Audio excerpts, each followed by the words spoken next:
Uh, so thank you all for attending this talk at the Applied PDE seminar at the University of Washington. I'm sure everybody's more familiar than they want to be with online seminars at this point. I think John is okay with people asking questions during the talk. You can unmute yourself to ask, or you can put them in the chat.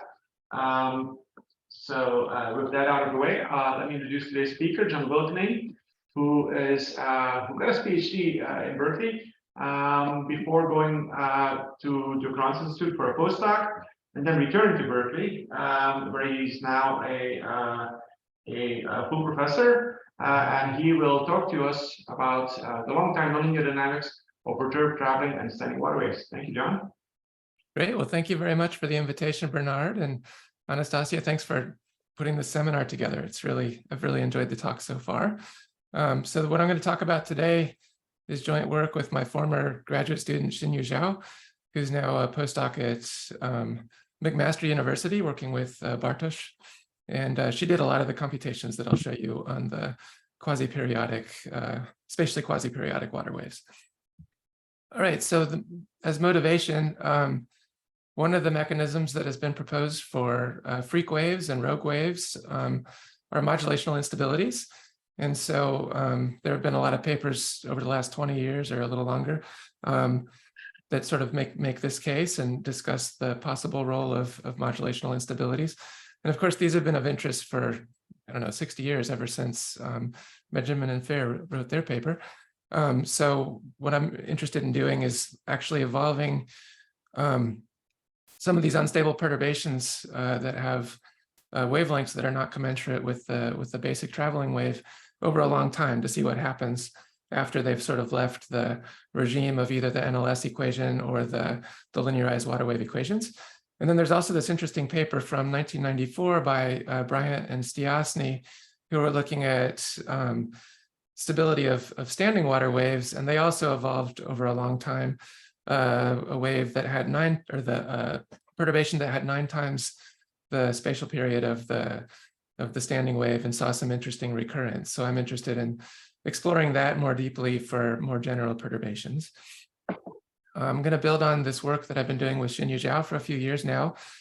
So we've developed a machinery for evolving the water wave with multiple periods. So instead of just having everything on a single periodic domain, we have several periods at the same time that have irrationally related wavelengths.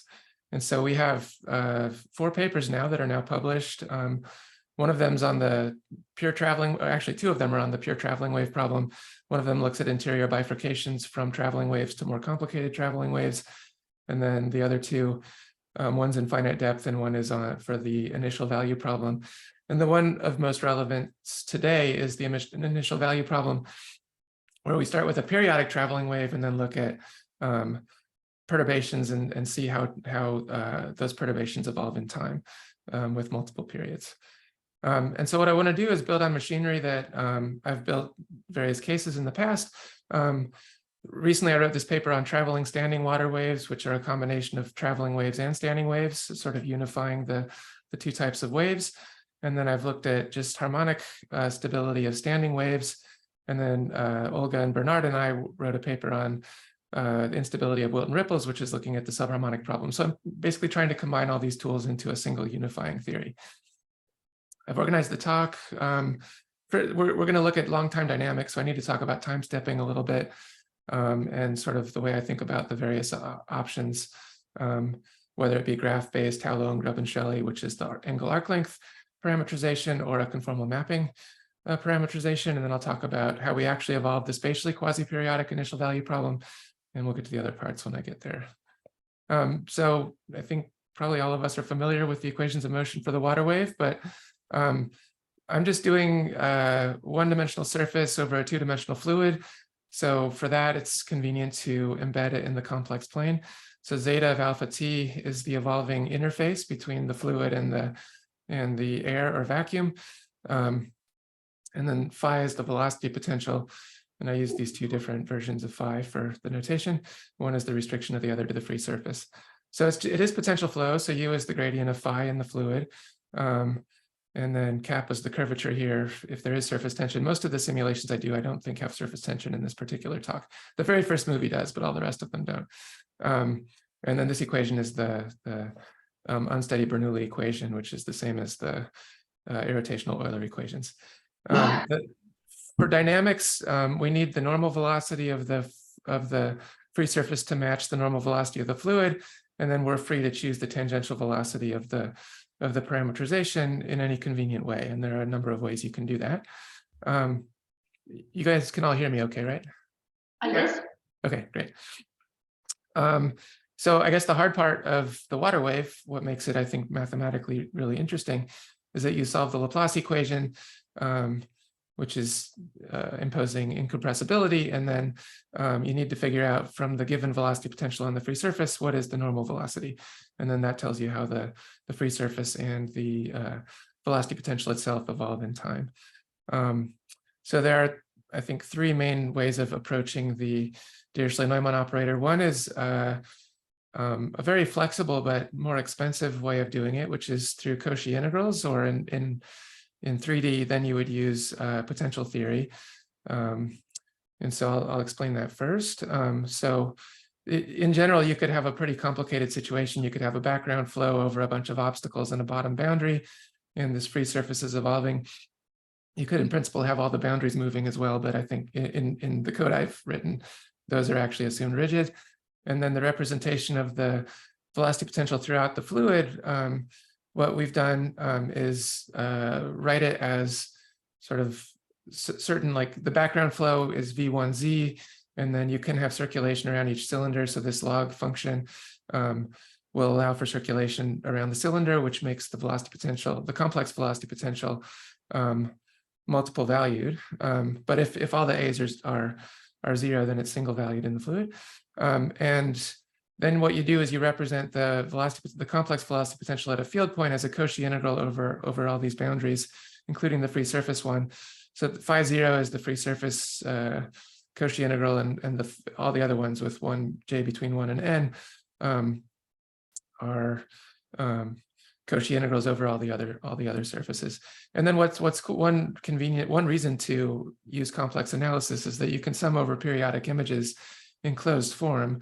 1/2 cotangent z over 2 is exactly the sum over periodic images of stride 2 pi in the complex plane of the usual Cauchy kernel 1 over z.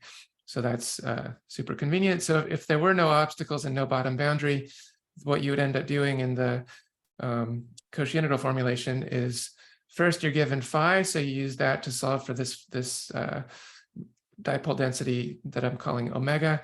So this ends up being a second kind integral equation for omega given phi. And then once you have omega, you take its derivative. Well, negative its derivative is the vortex sheet strength.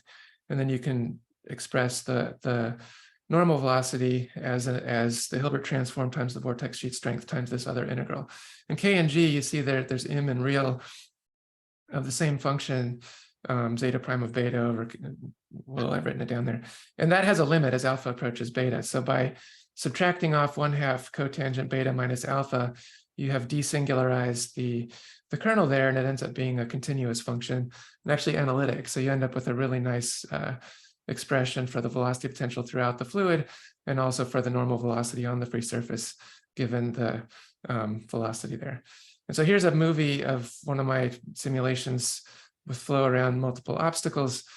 This one does have surface tension, and almost any initial condition you start with eventually ends with this structure that's sort of like a Crapper wave forming, where the walls of the free surface collide with each other eventually. And at that point, the simulation stops, since we don't really have the physics built in to deal with that collision. This particular simulation had zero circulation around the cylinders, and then it did have a bottom boundary at -3 here. So anyway, and here's what the Fourier modes are doing. So as you evolve, we maintain spectral accuracy by monitoring the Fourier modes. I think these are the Fourier modes of just the theta, which is the angle of the free surface with respect to the horizontal. And then eventually when the walls nearly collide with each other, then the decay rate decreases and you need a lot more Fourier modes. And eventually we just give up, and that's as far as we evolve the solution. In this case, it actually appears that it will actually form a singularity, so you wouldn't be able to evolve too much further than this. So how do we represent the curve? I think there are basically three natural things to do. One is if your interface is not going to be overturning and is staying pretty flat, then a graph-based representation is nice. And this is basically what Zakharov was doing back in the late 60s. And it predates him, but he's the first one who identified the Hamiltonian structure of this formulation. So here you would write zeta of alpha t as alpha being the horizontal component. So it's actually parameterized just by by alpha, and then eta of alpha t is the graph, and then xi of alpha t is just alpha, and xi t is just 0. So that's the graph-based formulation. And then you need the tangential velocity to be eta alpha times u in order to impose that xi t equals 0. And then when you plug that into the evolution equation, you end up with eta t being equal to square root of 1 plus eta alpha squared d phi dn. So this is the usual normalization of the Dirichlet-Neumann operator. And the main advantage of this normalization is it makes the operator self-adjoint. So one reason to include the square root of 1 plus eta alpha squared, aside from actually appearing in the eta t equation, is that with this factor, this operator is a self-adjoint operator. So that's the first method. That wouldn't have worked well for this obstacle thing because the interface does overturn and self-intersect. So the second method goes back to Harlow and Grubb and Shelley in the 90s.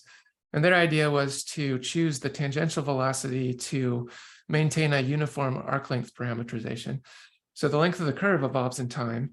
So it does depend on time, but for a given fixed t, S alpha, which is up here you see zeta alpha is S alpha e to the I theta. So S alpha is basically how fast do you have to run through arc length to reach to run through the full period in when alpha goes from 0 to 2 pi. So S alpha is like L over 2 pi. So you choose V so that this happens.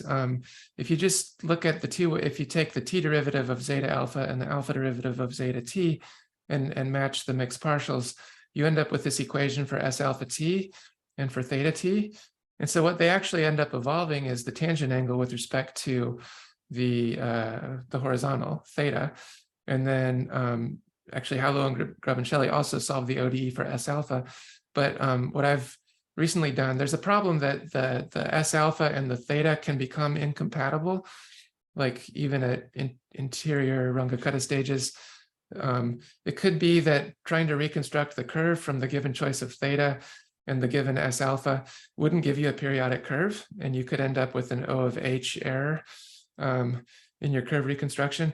So what Ambrose and actually there are a lot of authors, but Jeremy Marzuola and I and David Ambrose were the main researchers on the project.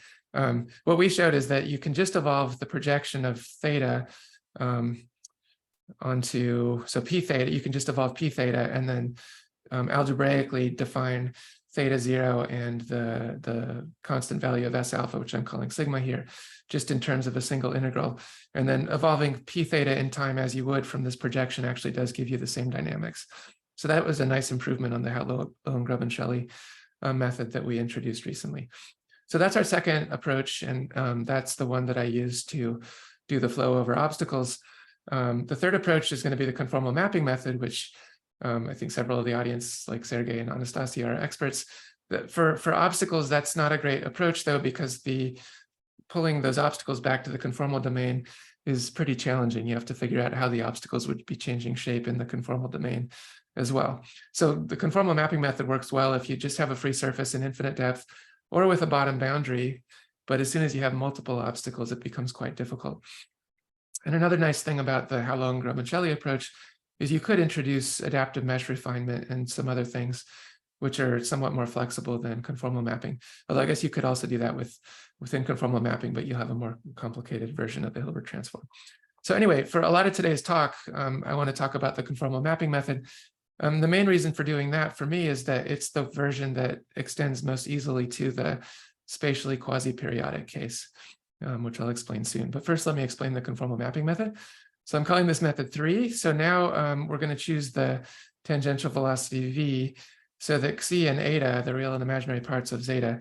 Oh, by the way, I've suppressed T in the notation when convenient. So even though it's a time evolving problem, at any moment in time, we've frozen time and you're just looking at this conformal map.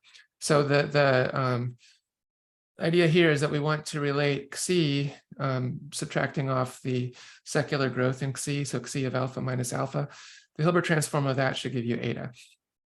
But it's a lower half-plane Hilbert transform, so that's why I'm using H to be the upper half-plane Hilbert transform, so minus H is the lower half-plane one. Let's see, W, I let W be the complex variable on when you pull it back to the half-plane problem. So W equals alpha plus I beta. Beta is negative in the fluid and beta equals 0 on the free surface, and then alpha parameterizes the curve. And then Xi, eta are the parameterization of the free surface in physical space.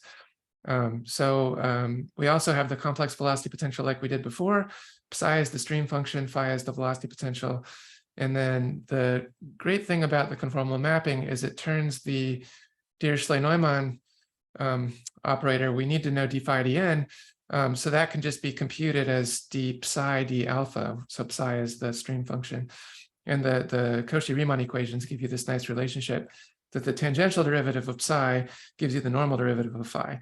And so that is how, if you know the full curve as a function of alpha, you can compute the tangential derivative easily.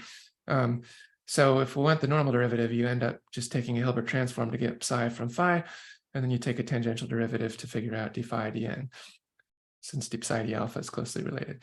So that's the conformal mapping approach. And then I would say this method really took off in 1996 or so when Dyachenko and Zakharov showed how to, they weren't really thinking about it this way, but it's essentially the same thing where you look at this ratio zt over z alpha. If that's going to be a conformal or an analytic function in the lower half plane, then the restriction to the free surface has to have that related by Hilbert transforms. So if you recognize that the real part of zt over z alpha is actually the tangential velocity of the parameterization, and the imaginary part is the normal velocity of the parameterization, then you need the v over s alpha to be the Hilbert transform of u over s alpha. So this really cool idea is what you need to define your tangential velocity in order to maintain this conformal relationship. And so if you do that, define v over s alpha from the Hilbert transform of u over s alpha, and there isn't a free parameter c1 that you can introduce at this point too. And all that's doing is sort of deciding on what you can have all the points shift to the right or left as you evolve in time as well for various, and different choices of C1 will do different things. All of those will maintain the conformal relationship. And so you only have to evolve eta because you'll end up automatically having CT and eta t related by Hilbert transforms as well, since this product actually maintains the analytic structure of those functions defined in the lower half plane. So when all is said and done, you end up with a system of equations for eta and for phi, and then Hilbert transforms tell you psi and tell you Xi if you need them. And there's one last bit that to reconstruct the curve, you actually also have to keep track of one more degree of freedom with respect to the horizontal parameterization. So I'm calling that x0 of t. It has to satisfy this ODE, which is determined, so that choice of C1 affects what happens with x0. And sorry, I forgot that I have this slide. So the Bernoulli equation in conformal variables, if you just write it down in physical space and you work out how it should look in conformal space, it ends up being a really nice function. It's quadratic in psi alpha and phi alpha. It has a Hilbert transform of psi alpha over s alpha squared. And otherwise, it's very simple. So all the non-local stuff has just been absorbed into that Hilbert transform, which is why this method is so fast, since you can do that in Fourier space really well. Okay, so what about the x0? There are three choices of the constant C1, which are convenient. Setting C1 equal to 0, you would in principle have to evolve x0 of t by the ODE. But in infinite depth, actually that coincides with this other choice of C1 where x0 of t just stays 0. So that's the most common choice that people use. And then there's a third choice, which is the one that Shinyu and I mostly did, where you require that xi of 0t stay 0 for all time. And that actually just requires this choice of C1, and you don't have to solve the ODE for x0 either. So either 1b or 1c are convenient. You don't actually have to solve the ODE. And the equations of motion end up being complicated because it's a long list, but easy to actually compute since you only have derivatives and Hilbert transforms to evaluate.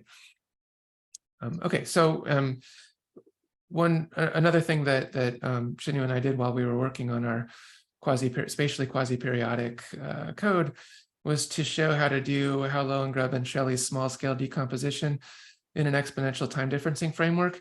So if there is surface tension, and if it happens to be pretty large, then it pays to sort of separate out the linear part of that operator, which is the two alpha derivatives here and this alpha derivative here, end up being largely responsible for the stiffness of the equations.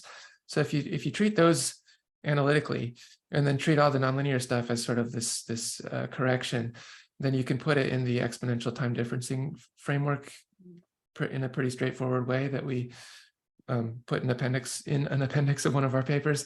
And this allows us to take much larger time steps that are not restricted by the surface tension. If tau is 0 though, so if surface tension is 0, usually you can get away with just plain Runge-Kutta. You don't have to do this. You can just leave this HD alpha in the equations of motion and use either 5th or 8th order Runge-Kutta. Or if you're really going after a lot of digits, then you can do something else like spectral, Leslie Greengard's thing. I've forgotten what it's called. Yeah, never. I've forgotten the acronym. But it's another approach where you sort of use collocation to take time steps, and that can be arbitrary order.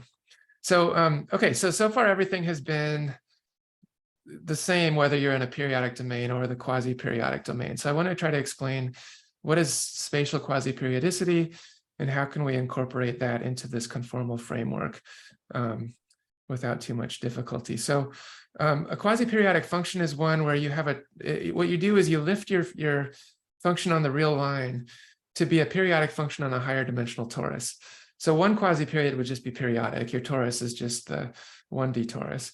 A 2 quasi-period thing, I'm using D for the number of quasi-periods. D equals 2, you have a function of 2 variables. It's a periodic function, which we use a tilde for the lifted torus function. So U tilde is a function of alpha 1, alpha 2. And then to extract the 1D function on the whole real line, you just slice through the torus function in this irrational direction. So you move over, as alpha ranges over R, you plug alpha into the first slot and K alpha into the second slot.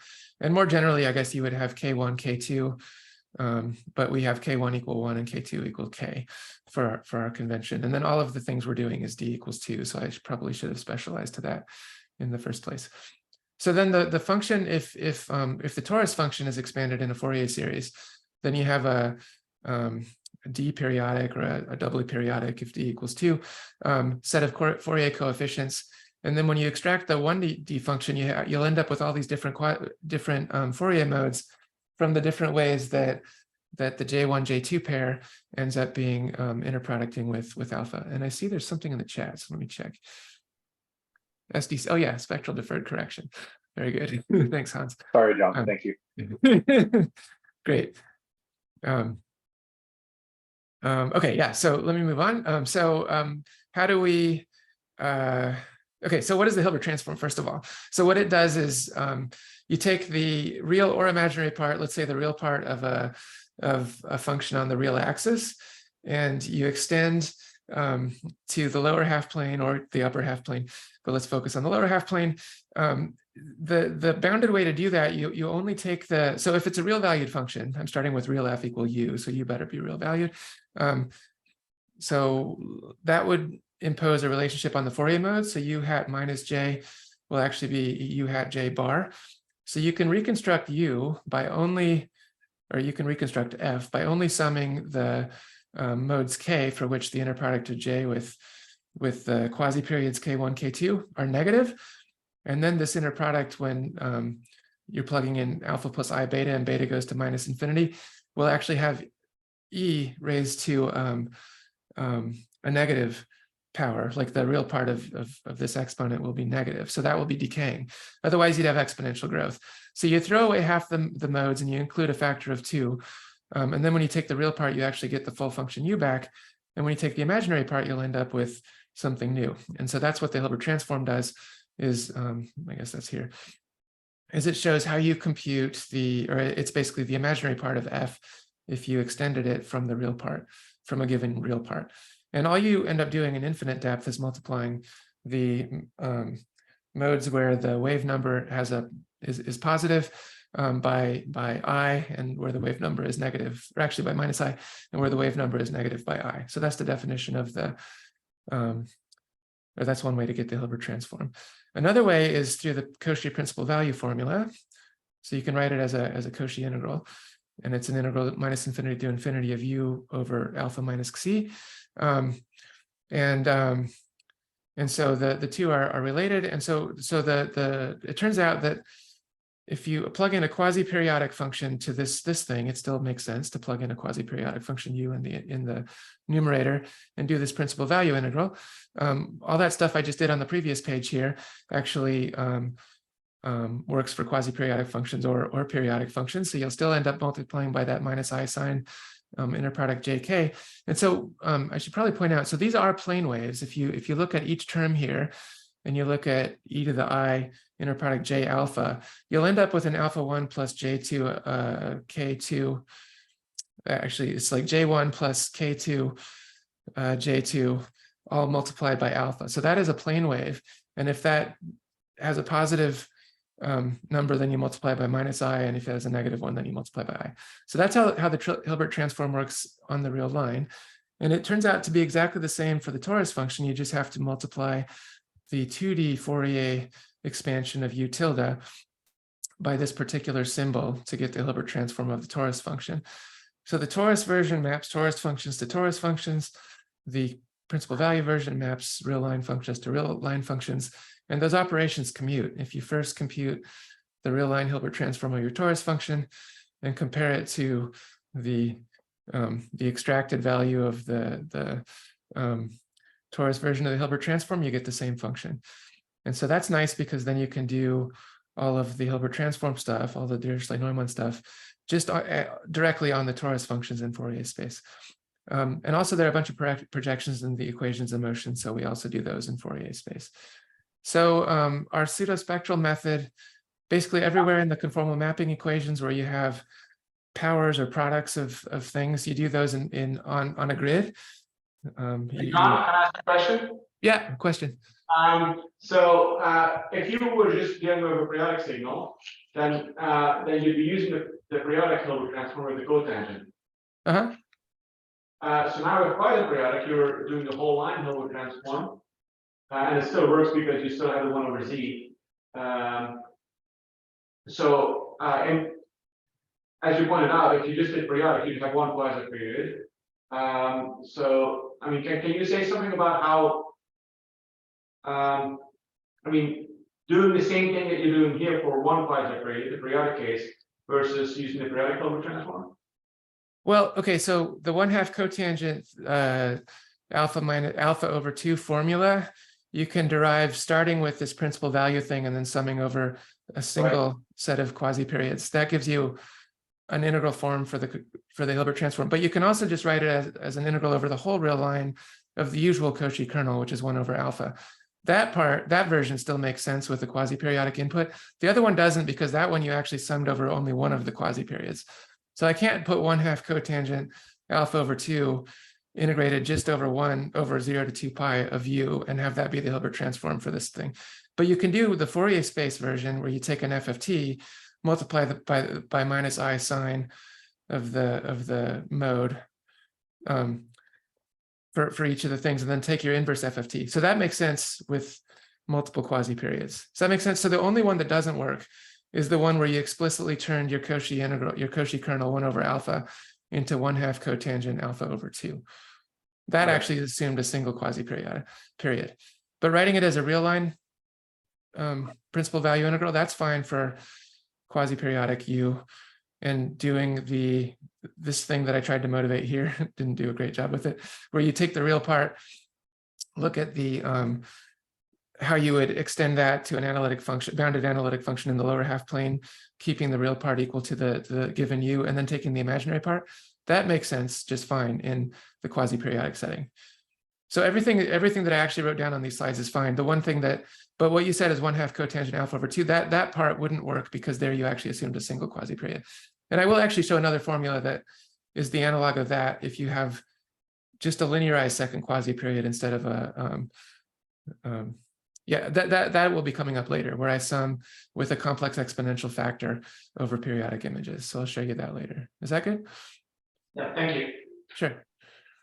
Okay, so anyway, so this is our formulation. It's very similar to the Zakharov-Dyachenko formulation on the periodic domain, but we can now do it with multiple quasi-periods. So real quick, here is a time dynamic simulation where we were interested in overturning waves. So we started with a periodic wave profile, but a quasi-periodic velocity potential. So initially the wave looks periodic, but each crest is moving with a sort of different speed. And then we evolved in time. And because of all the different, so this is what phi3 of alpha 1 looks like. It's just a function of the first of alpha 1, but then we multiply by cosine alpha 2 minus q, and that introduces variation in the alpha 2 direction. And then as we evolve in time, because each of the, so this dashed red line here is how you slice through this torus to get the 1D function, and it would pop out here and keep going. And then every time you leave the domain, it comes back in on the other side. That line, because we use 1 over square root of 2 for the slope, ends up filling out the whole torus, and that line eventually comes back arbitrarily closely to itself. So you'll have all these different waves doing different things because you set them in motion with different speeds. And as time evolves, this is what the torus function evolves like. It ends up still with a very rapid drop off there. An interesting thing is, even though the wave overturns in physical space, it still ends up being single valued in conformal space. And so what we're representing is the conformal version of the torus function eta tilde of alpha 1, alpha 2 at this time t, which I used 0.225. And we monitored the Fourier modes. We actually used a 4096 by 4096 grid for the torus, so it got to be a pretty expensive calculation. And we took 5,400 time steps, and this was with an 8th order explicit Runge-Kutta method due to Dorman and Prince. Okay, and so energy conservation, we can monitor that. The formulas for energy and momentum and mass look the same in the periodic case versus the quasi-periodic case, but you just have to do the average over the whole torus. And you see we're really conserving to machine precision here with our, we took enough steps to make that work. Okay, so that's the time evolution code. So I want to try to explain what a traveling standing water wave is, talk about how we compute them a little bit and how I'm doing stability analysis. And then we'll talk about the long time dynamics, which kind of combine parts 1 and 2. So for just pure standing waves, this is the most straightforward of the most straightforward thing beyond traveling waves, I guess. Traveling waves are a stationary problem in a moving frame. Standing waves are clearly not a stationary problem. There's true dynamics happening. So what we do is evolve in time, and it's a shooting method. So the formulation that seems to be the most cost effective is to start at t equals 0 with, let's see if I can get it to stop. So this would be t over 4 when the wave has reached its peak here, and where the velocity potential turns out to be 0, since it comes to rest at this point and then turns around. So there's a symmetry where if the initial condition has certain symmetries, and it does come to rest, it'll go back the way it came with the velocity potential changing sign. And so that allows you to only evolve over a quarter of the period. And so what we do is vary the Fourier modes of the initial condition. That's what the solver has access to. You optimize this integral of phi squared, trying to drive phi to 0. And if you can get f down to like 10 to the minus 30, that means each of the points phi are around 10 to the minus 15. And then we consider that to be a standing wave. And so as you vary the amplitude, you can choose. So as you vary the amplitude, the shape of the standing wave it starts off looking fairly sinusoidal, and then it starts sharpening. And then here I'm looking at different bifurcation curves corresponding to the same family. there's something called crest acceleration, which is how fast is the particle accelerating at that maximum amplitude, to what extent is it in free fall. And as you approach 1, we're in units of gravity. So 1 means just falling like gravity, then you're in the case that there's a long story about this where Penny and Price had thought that the wave would form a corner. So it was conjectured that when that approaches 1, that you'll end up in that regime. So anyway, that's not the focus of this talk, but anyway, this is how we do various parameters to explore the space of standing waves. Traveling standing waves are a little bit different. So on the right here, I included the symmetries I just talked about for pure standing waves. It turned out the nicest way to generalize to include both traveling and standing waves was to introduce a theta, which is like how much does the solution shift spatially as you evolve through time. You advance in time by capital T, then you shift in space by theta. And then I can still do a T/4 symmetry, but it's a slightly different one than the most natural one for pure standing waves. And so it turns out if eta of x0 is an even function and phi of x0 is an odd function, and then later you manage to find theta over 4 T/4, so that this new function eta of x plus theta over 4 T/4 is an even function of x, and phi is an odd function of x, then it will also evolve according to a symmetry and end up satisfying the standing wave condition. It's not hard to prove, but it does take a little bit of explaining. So this is the condition that I looked for all of the curves, or all of the solutions in my family. In the linear regime, where the amplitude is small and you can do linearized water waves, the solutions look like this. So this is like the generic linear solution, and this will include traveling solutions and standing solutions. And there ends up being this parameter beta. And I guess the easiest way to understand beta is looking at the dynamics of the first Fourier mode of the solution. And in the linear regime, that's the only one. So eta hat 1 of t is epsilon cosine beta cosine t minus I epsilon sine beta sine t. So the pure traveling case, beta is going to be pi/4 plus pi/2z, anything in there. And in the pure standing wave case, beta could be 0 or pi/2 or pi or 3 pi/2 and so on. And different choices of beta lead to different trajectories of eta hat 1 in this complex plane.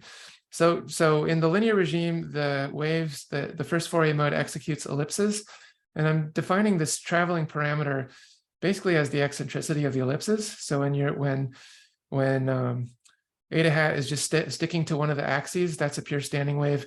When it's going through a circle, that's a pure traveling wave, and these other ellipses correspond to these hybrid waves that are a little bit traveling, a little bit standing. So I define in the large amplitude regime, I define beta to be this ratio of the sizes of the first Fourier mode sort of shifted back using this even and odd symmetry. That's kind of hard to explain, but it's easy to draw this picture of the ellipses. So basically think of the eccentricity of the ellipses as telling you what beta is, and the way it works when it actually does travel is that you include this theta to account for the fact that the whole thing shifts as well as you move. So in this coordinate system where you sort of rotate a little bit as eta hat 1 goes through one of its cycles, the size of the major axis and the minor axis at a quarter period are what I defined as the traveling parameter. So here is a picture of a traveling standing wave. So the wave comes back, I guess the amplitude was something like here this last time. So every time it goes by, the peak shows up a little bit further on, shifted. And to compute them, we still use a shooting method, but it's a little bit more complicated because there's just more things going on in the optimization problem. So we have to impose beta, and beta is something that's defined in terms of the evolution. So that is determined by what happens later in the simulation. For amplitude, I use the energy. So that my first component of this thing that I'm minimizing is how much energy deviates from the imposed value. Beta 0 and E0 are what you're trying to get the standing wave to do. And E and beta are the values that come out of the current choices of the initial condition. And then you optimize over those initial conditions to drive this function f to 0. And that's how you end up computing traveling standing waves, or that's how we end up computing them. So we end up with this neat hierarchy of waves. Beta is the traveling parameter. It sort of interpolates smoothly between pure standing waves. So the solution A is a pure standing wave. And then as you move around, you'll end up, like when you get to G, you're at another standing wave, but it's been phase shifted in both time and space. And once you go all the way around the circle, you end up back with the original phase shifts. So that's my new family of traveling standing waves. This was when I wrote the paper, I was reading a paper of Bridges and Lane Pearson from the 90s, and they were analyzing stability of standing waves, and they introduced this interesting torus function, which so this sort of would connect this to temporally quasi-periodic solutions. So this is a torus function in time and space, and all of the traveling standing waves that I've written down can also be viewed as 2D torus functions, where time is going in this skew direction through the torus, and space is going at this 45-degree angle. So this is a kind of neat connection with something that Bridges and Lane Pearson did. Almost 30 years ago, I guess. So anyway, that's another way to think about it, and this is another way of thinking about beta as what the linearization of the torus function does before you've increased the amplitude to need further corrections. So that's another way to think about my traveling parameter. The period is another thing about traveling waves is they're degenerate. So you can have theta and t sort of change linearly, and you'll still have the relationship that it came back to a spatial phase shift of itself. So the way it's connected, with the way the traveling waves are connected to the families, you have to find the one that it bifurcates to traveling standing waves, and that gives a particular choice of theta and t. And then the traveling waves fit within the rest of the family. So when the amplitude is close to 0, when the energy is very small, theta is close to 2 pi and the period is close to 2 pi in infinite depth. And then as you increase the amplitude, traveling waves end up with the largest shift in theta. Standing waves still have theta equals 0, since pure standing waves don't shift at all as the solution moves. And then the period is changing the most for pure standing waves versus traveling waves, the temporal period. And then this was kappa, just to show some of the complicated disconnections that show up in the curve due to small divisors, I think. All right, so now stability. I have my family of traveling standing waves. I want to know if the solutions are stable to perturbations. So you imagine that you're going to plug Q of xt into the water wave equations. We'll linearize around a given solution. So Q of xt satisfies the nonlinear water wave equations. Epsilon's small, so our perturbation is small enough that we can linearize around this solution, but you're linearizing the full water wave equations around this fully nonlinear solution and figuring out what is the evolution equation for Q dot. So of course, we know from ODE theory that the perturbation should satisfy the variational equations. So abstractly, if Qt equals f of q, then Q dot t will be df of q of t Q dot. And my dot is not a time derivative, even though that's a standard convention too. Here we're using the dots for variational derivatives and subscript t's for time derivatives. And so for Euler, if you do it in the graph-based version, Qt equals f of q looks like this. And then taking dots, you can do the chain rule for the variational equation and figure out what the evolution equations should be for the perturbation as well. And then if I have to evolve a bunch of perturbations at the same time, it's just a single Dirichlet-Neumann operator for all of the perturbations. And so you can access some really efficient linear algebra by evolving multiple columns of the Jacobian at the same time. So the Jacobian means it evolves in time too. So you're looking at the linearization of the water wave equations through time. And these are the equations. And each column satisfies these equations with the same underlying nonlinear solution. So for harmonic stability, you would assume that the perturbation has the same spatial wavelength as the underlying wave. So that would make sense if you have a box, the walls bounding your standing wave. It probably makes sense to perturb with perturbations that also respect the period of that box. But if you're in the open ocean, then you might want to perturb with a different period than the standing wave. So the subharmonic stability analysis, you assume that you have a periodic Q tilde that you modulate with e to the I mu x, and I'm trying to match notation that Anastasia and Sergey have used in the past. But so e to the I mu x will be our modulation. And then you look at how does, if I plug in one of these things, how should it evolve in the linearized water wave? And so it will evolve this way. The periodic part of it, q tilde, you can write down the equations for those. And the only thing that's really challenging, I guess that's that much different than the harmonic case, is that phi dot y and phi dot x actually do carry that factor of e to the I mu x. You have to solve the Dirichlet-Neumann problem with that modulated boundary data. And then after you extract the answer, you multiply by e to the minus I mu x. And that turns it into a periodic function again, but the intermediate calculation involved actually a quasi-periodic perturbation. So that leads us to this quasi-periodic DNO, which is sort of my second answer to Bernard's question. So, by the way, once we've addressed that, we've managed to put the evolution equation in the form q tilde t. Q tilde is the periodic part here as a matrix operator A linearized around q of xt of q tilde. So it looks like a linear equation here, but we still have to address the quasi-periodic DNO. So the initial data looks like e to the I mu x phi tilde. That's a given periodic function modulated by e to the I mu x. And then the quasi-periodic Dirichlet-Neumann operator is going to extract the normal derivative, but then unmodulate it. So you multiply by e to the minus I mu x, and that turns it into a periodic function again. When mu equals 0, I already showed you this. You sum over periodic images and end up with the 1/2 cotangent z over 2. And that's what Bernard was referring to earlier. So this is the pair of integral equations you get for that case, which I included this slide earlier.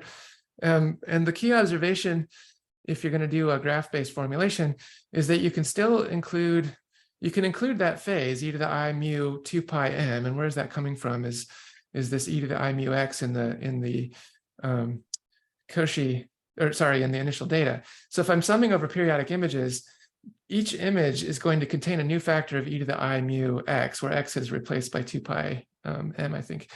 And so e to the I mu 2 pi m is in the numerator when I'm summing over periodic images, and the phi tilde part is periodic. So that thing factors out of the sum. And you end up with this Lurch transcendent. The original sum is a very slowly converging thing.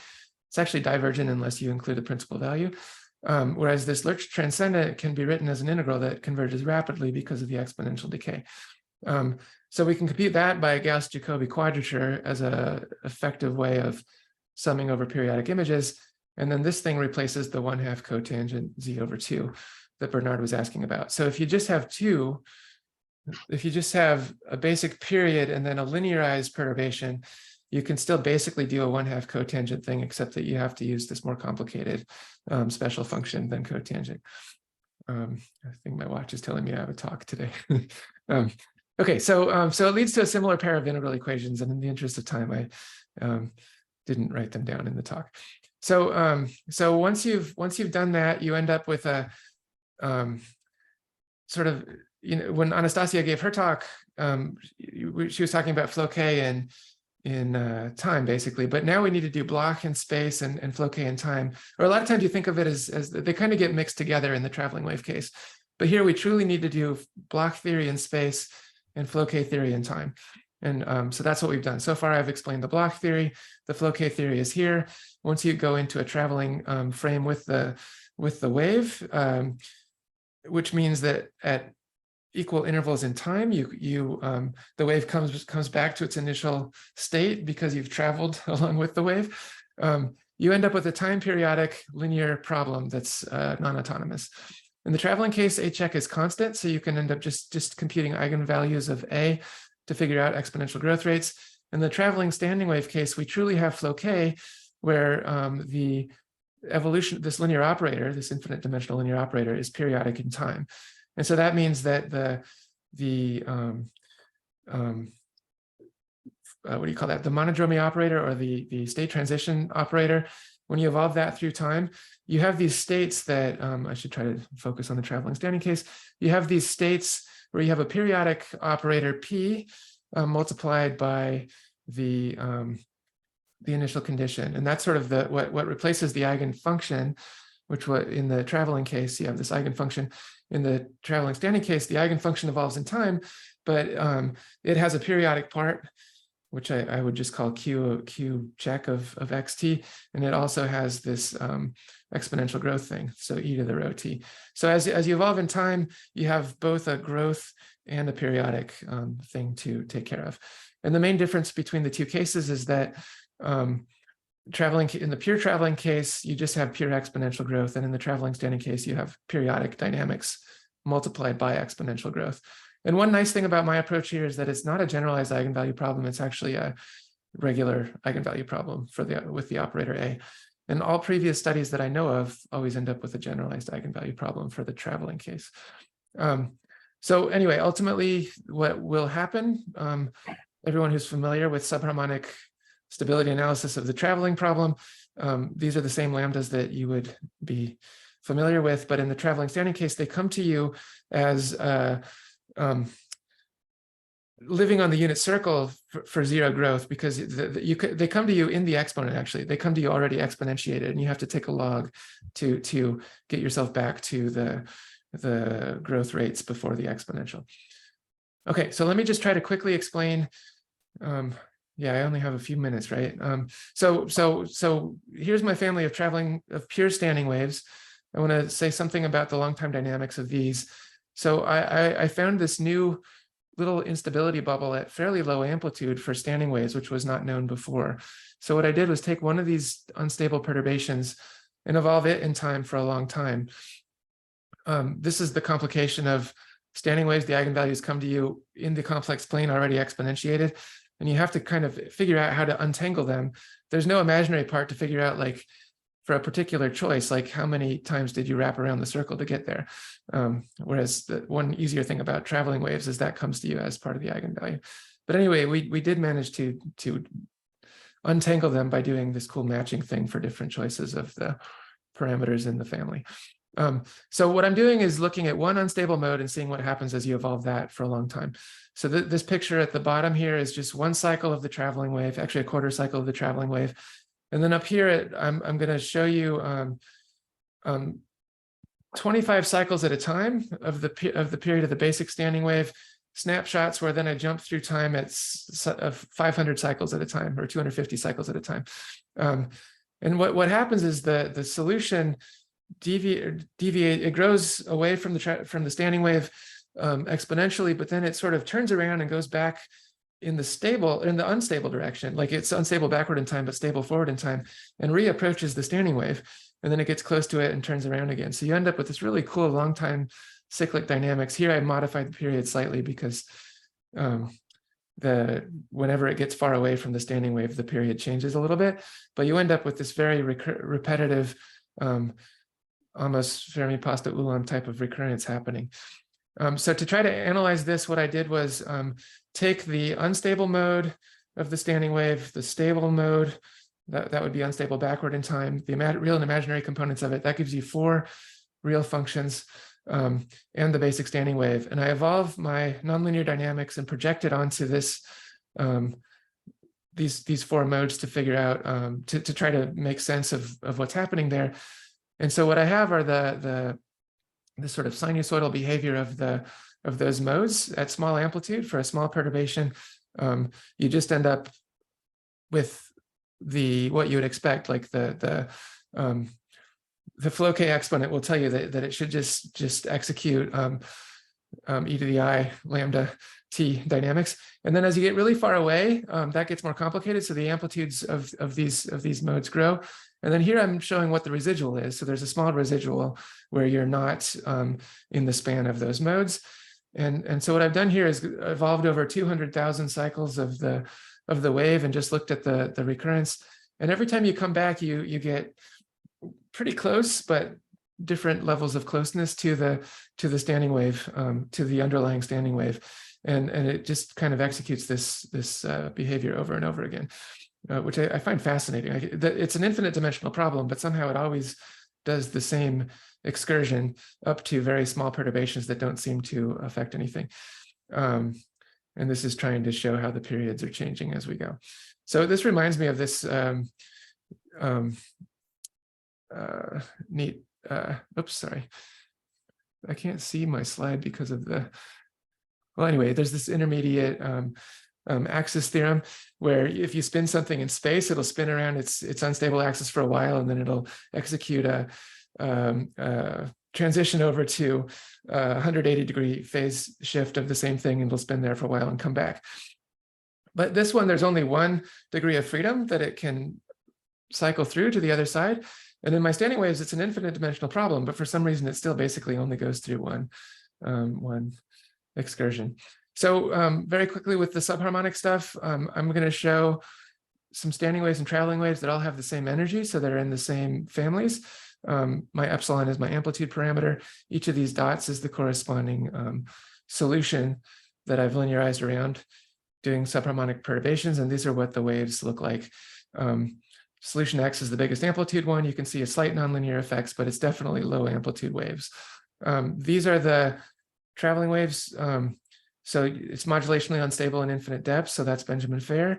Standing waves, it's still true at this amplitude, but it's a little bit different. Instead of having a meeting with at a straight or at a linear way, it seems to have like a square root growth here. When you plot real and imaginary parts, you get this famous figure 8 in the traveling case. And in the standing wave case, it's a little unclear what to do. So this is the unit circle version. So these are what the modes look like in the complex plane. And then here I'm plotting the magnitude of lambda versus the argument of lambda. So this is a complication of standing waves that isn't present in the traveling waves. If I perturb, this solution X ended up being too large amplitudes, so I couldn't maintain resolution to see what happened. So that's as far as I could get. Here's what the Fourier modes were doing. It's a big calculation, and I have to evolve for a very long time. So what I'm doing here is summing up slices of the Fourier modes and looking in the 2 directions. And I just ran out of resolution to really see. So the smaller amplitude waves seem to, we have to go to smaller amplitude waves to really see the long time dynamics. This is lambda over 2, still Benjamin Fair. Here's the X over 4. This is even smaller energy. So now the standing wave is not modulationally unstable, at least not at really long wavelengths, whereas the traveling wave is. This is all the standing waves on top of each other at the 4 amplitudes. This is a traveling standing wave, so it looks a lot like the standing wave. This is solution X. These are some of the extra bubbles of instability. This one I think is unit depth, so our code does work at unit depth. Here is the comparison of unit depth to infinite depth. And then the movie I want to show you is this solution X over 8. So I'm going to evolve the most unstable mode here. So that's what this dot is over a long time. And then here's what happens. So I jumped to the middle of the evolution, since it just looks boring. You just sit on top of this wave for a long time. But eventually the modulational unstable mode grows, and you end up with this wave packet thing that's running through the wave. So we're traveling with the wave. There is a torus function that's evolving here. It does this. We're doing the full nonlinear dynamics of the long time perturbation, and just like my standing waves, it eventually decreases in amplitude and heals. And I evolved it over 3 cycles, and it seems to be doing the same thing. 3 of the really long period cycles, so that was like 9 million steps. And it decays and decays and decays until it just looks like a traveling wave again, and then it executes another one of those recurrent things. So I think that's really fascinating that the full nonlinear dynamics of these modulational instabilities seems to exhibit cyclic recurrence, both for standing waves and traveling waves. So I'm sorry I took my full hour, so there isn't too much time left for questions. But just to summarize, so we have a new framework for studying both the traveling waves and standing waves. We've shown how to actually evolve spatially quasi-periodic waves. And then I looked at long time dynamics, and I'm seeing a lot of things that sort of are similar to what Fermi and Pasta-Ulam saw ages ago for KDV. And so I'll thank you and stop there.